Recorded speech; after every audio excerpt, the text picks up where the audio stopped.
Hello बच्चों, let's see this question. This question says total energy of hydrogen atom in its ground state is -13.6 electron volt.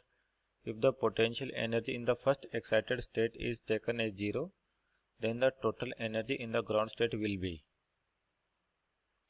तो देखिए, आपको energy levels के dependent question पूछ रखा है, तो की कॉन्सेप्ट लिख सकते हैं अपन यहाँ पर. की कॉन्सेप्ट लिखें कि आपके पास बेसिकली इस क्वेश्चन के लिए जो की कॉन्सेप्ट होगा, तो ये क्या होगा, energies in different energy level. Energies in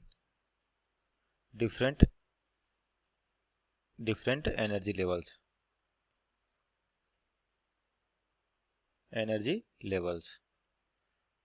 तो बेसिकली आपके पास जो एनर्जी लेवल्स होती है किस तरह से डिफाइंड होती है. जैसे आपके पास मान लीजिए यहाँ पर फर्स्ट एनर्जी लेवल होगी किसी भी एटॉमिक स्ट्रक्चर के लिए, इस सेकंड हो गई आपके पास. इस तरीके से एनर्जी लेवल्स डिफाइंड होती हैं.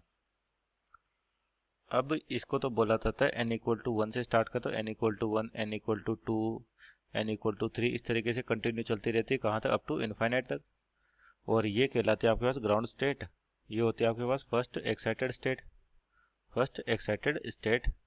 ये होती है आपके पास सेकंड एक्साइटेड स्टेट. इस तरीके से कंटिन्यू आपके पास ये चलती रहती हैं. अब यहाँ पर देखिए कौन कौन सी एनर्जी होती है आपके पास. एक तो होती है टोटल एनर्जी, जिसकी वैल्यू होती है, यहाँ लिखते हैं सिस्टमेटिक. पहले तो टोटल एनर्जी, काइनेटिक एनर्जी और पोटेंशियल एनर्जी. तो ग्राउंड स्टेट पे जो टोटल एनर्जी है हाइड्रोजन एटम के लिए 13.6 Z square by N square होता है. Z1 हो गया और N1 हो गया, तो 13.6 इलेक्ट्रॉन वोल्ट. काइनेटिक एनर्जी का मैग्नीट्यूड आपके पास टोटल एनर्जी के बराबर ही होता है. और जो पोटेंशियल एनर्जी इसके डबल मैग्नीट्यूड की होती है, 27 into 2 electron volt with negative sign. तो ये होगी पोटेंशियल एनर्जी, क्योंकि जो पोटेंशियल मैग्नीट्यूड है काइनेटिक का या टोटल का डबल होता है आपके पास. उसी तरह से फर्स्ट एक्साइटेड स्टेट की बात करें तो यानी कि ये होती है माइनस का 3.4 इलेक्ट्रॉन वोल्ट.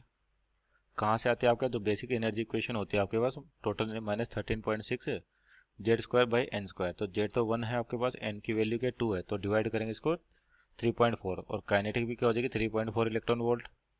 और जो पोटेंशियल हो जाएगी इसको डबल कर दें, माइनस का 6.8 इलेक्ट्रॉन वोल्ट. अब अपने को कह रखा है कि यहाँ पर अगर जीरो है, यहाँ पर पोटेंशियल जी क्या कर दें, जीरो कर दें.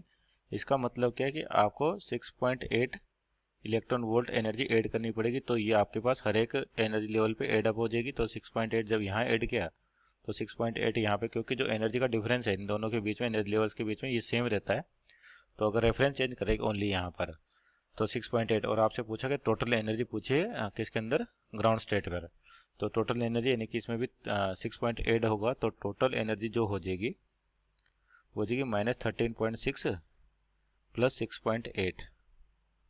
तो ये बचेगा आपके माइनस का 6.8 इलेक्ट्रॉन वोल्ट.